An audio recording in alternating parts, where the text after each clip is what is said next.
Gereja Katolik adalah lembaga tertua di dunia yang sudah berusia 2000 tahun. Gereja Katolik adalah penerus para rasul. Katolik didirikan oleh Yesus di atas batu karang, yakni Petrus. Penerusan kepemimpinan Petrus dilanjutkan sampai sekarang. Video ini mengajak Anda untuk melihat bagaimana asal mula kekatolikan. Katolik berawal dari Sang Mesias, yakni Yesus Kristus. Kita juga akan melihat awal mula Gereja Katolik Roma yang menjadi dasar Katolisisme. Menurut Santo Yohanes, Yesus adalah putra kekal Bapa. Ia memiliki dua kodrat yakni ilahi dan insani. Ia datang untuk menyelamatkan dunia. Dengan kodrat insaninya, Yesus dari Nazaret adalah tokoh sejarah. Dalam kodrat ilahinya ia adalah Allah yang menjadi manusia. Kodrat insani dan ilahi menyatu dan tak terpisahkan dalam pribadi Yesus. Ia Allah sekaligus manusia. Dia manusia yang sempurna. Yesus lahir di Bethlehem antara tahun 6 sampai 4 sebelum Masehi. Ia lahir pada zaman Kaisar Agustus, Kaisar Romawi pertama. Kitab suci tidak menulis banyak tentang masa kecil Yesus, kecuali ketika dia berusia 8 tahun dan 12 tahun. Yesus tampil di publik di usia 30 tahun. Saat dia dibaptis oleh Yohanes Pembaptis. Dan Roh Kudus menyatakan sebagai anak Allah. Yesus berkarya selama 3 tahun. Hidup dan karya 3 tahun ini menjadi fondasi ajaran Katolik. Yesus adalah seorang Yahudi. Maka ajarannya terkait erat dengan budaya dan iman Yahudi. Yesus memberi makna baru terhadap ajaran Yahudi. Ia memilih 12 rasul, yang kemudian melanjutkan ajarannya. Bahkan di Injil Yesus memiliki 70 murid. Beberapa dari mereka bukanlah orang terdidik, nelayan atau petani. Fokus utama pewartaan Yesus bukan kepada penguasa atau orang kaya. Dia berkarya untuk orang sederhana, orang sakit, orang berdosa dan orang yang miskin. Dia berkeliling dari desa ke desa di Palestina, di sekitar Danau Galilea. Ia mengajar dengan penuh kuasa dan membuat banyak mujizat. Banyak orang mendengarkan ajarannya, mencintai dan menaatinya. Ia mengajar sesuai dengan konteks pendengarnya. Ketika dia memasuki Yerusalem, dia tahu akan penderitaan yang dialaminya. Yesus menyadari karyanya telah mengoncang tatanan politik dan agama di Yerusalem. Keempat, Injil tidak bermaksud menulis biografi Yesus, tetapi Injil menunjukkan Yesus yang masuk Yerusalem sebagai Raja Ilahi, bukan manusiawi. Injil ingin meyakinkan pembacanya bahwa Yesus adalah Mesias, Putra Allah yang hidup, Juru Selamat, Sang Penebus dosa. Dan ini menjadi bagian integral dari dasar-dasar iman Katolik. Injil yang ditulis sekitar 40-70 tahun setelah Yesus wafat ditulis oleh orang yang tidak mengalami Yesus secara langsung, tetapi ditulis dari ingatan kolektif jemaat perdana tentang siapa Yesus. Ingatan kolektif inilah yang terus hidup hingga membentuk Gereja Katolik. Iman Kristen berlandaskan akan kebangkitan Yesus. Kekristenan awal melihat Yesus sebagai Mesias. Gagasan tentang Mesias bukanlah hal baru, namun menjadi bagian dari kepercayaan Yahudi. Awalnya kekristenan dianggap sebagai bagian dari aliran Yahudi. Tidak heran sebagian dari pengikut Yesus adalah sekte Mesianik Yahudi. Demikian juga tentang ajaran kebangkitan badan. Bukan hal yang baru bagi Yudaisme. Kebangkitan Yesus meneguhkan sentimen keagamaan mereka. Maka perlu dipahami bahwa awal mula pengikut Yesus tidak menganggap Yesus mendirikan agama baru. Karena dianggap sebagai sekte Yahudi, para rasul tetap bisa mengajar di Bait Allah dan sinagoga. Mereka juga taat dengan ajaran dan hukum Yahudi. Namun tidak semua pemimpin Yahudi menerima kemesiasan Yesus. Kekristenan berkembang tahap demi tahap. Awalnya kekristenan berkembang di sekitar Laut Mediterania. Ketika terjadi penganiayaan di Yerusalem, mereka mulai mewartakan Injil keluar Yerusalem. Ketika mereka sampai di Antioquia, kekristenan mulai berkembang pesat dan mengubah sejarah dunia. Ini adalah tempat di mana orang-orang non-Yahudi dibaptis dalam nama Yesus. Dan dari sinilah iman mulai menyebar secara rahasia ke banyak bangsa. Paulus mempunyai peran penting dalam pewartaan Injil ke bangsa-bangsa non-Yahudi. Dia menulis 14 surat yang dimuat dalam Perjanjian Baru yang berjumlah 27 kitab. Setidaknya ada 7 kitab yang dikonfirmasi sebagai tulisan Paulus dan 7 kitab lainnya mungkin ditulis oleh murid-muridnya. Tulisan Paulus ditujukan untuk orang-orang non-Yahudi, dan ini menarik banyak pengikut Yesus dari kalangan non-Yahudi.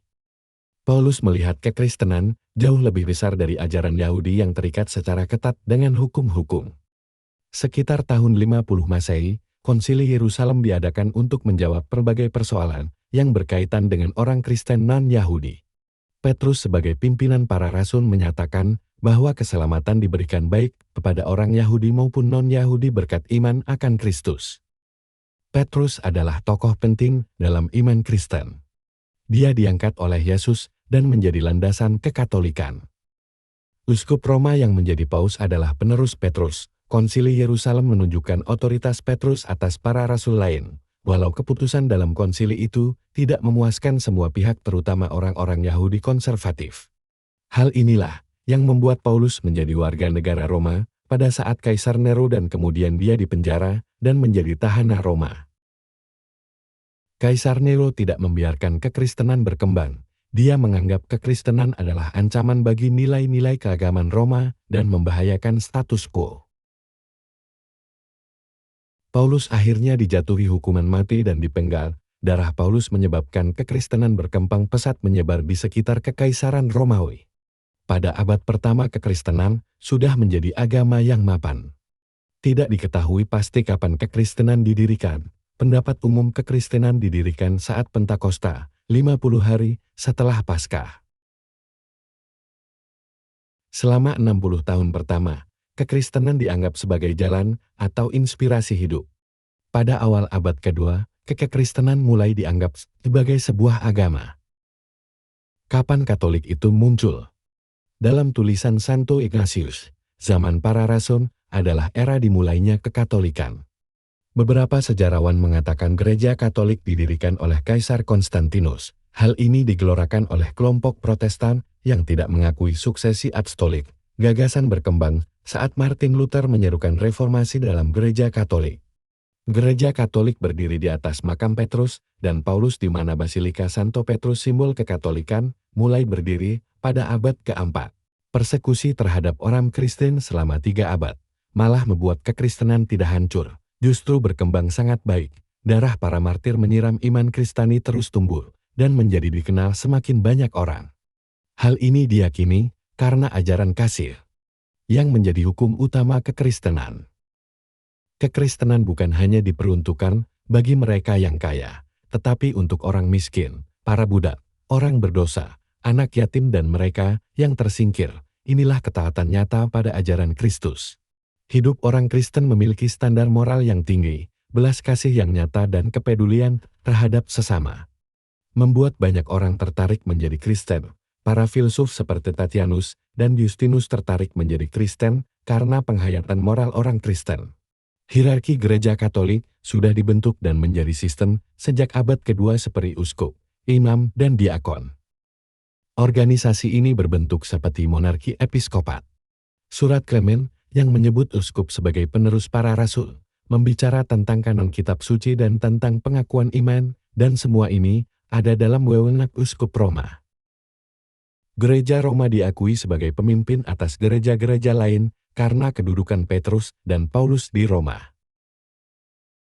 Kedudukan Roma semakin kuat ketika pada tahun 313 Kaisar Konstantinus menjadi Kristen dan mengeluarkan Edik Milano yang memberi kebebasan kepada agama Kristen dan melindungi penganutnya, serta memberi kebebasan agama Kristen untuk melakukan kegiatan pewartaan.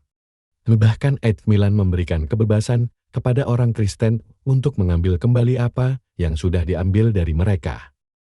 Secara bertahap Konstantinus mulai menekan agama-agama pagan. Konstantinus yang semula pemimpin para penganut pagan dan penyembah dewa matahari, mulai menampilkan simbol kekristenan dan membatasi ritual paganisme. Menurut tradisi Konstantinus bertobat pada tahun 312, namun di balik itu, Konstantinus bermaksud untuk menyatukan gereja dan agama. Dia ingin mencampuri urusan agama Kristen.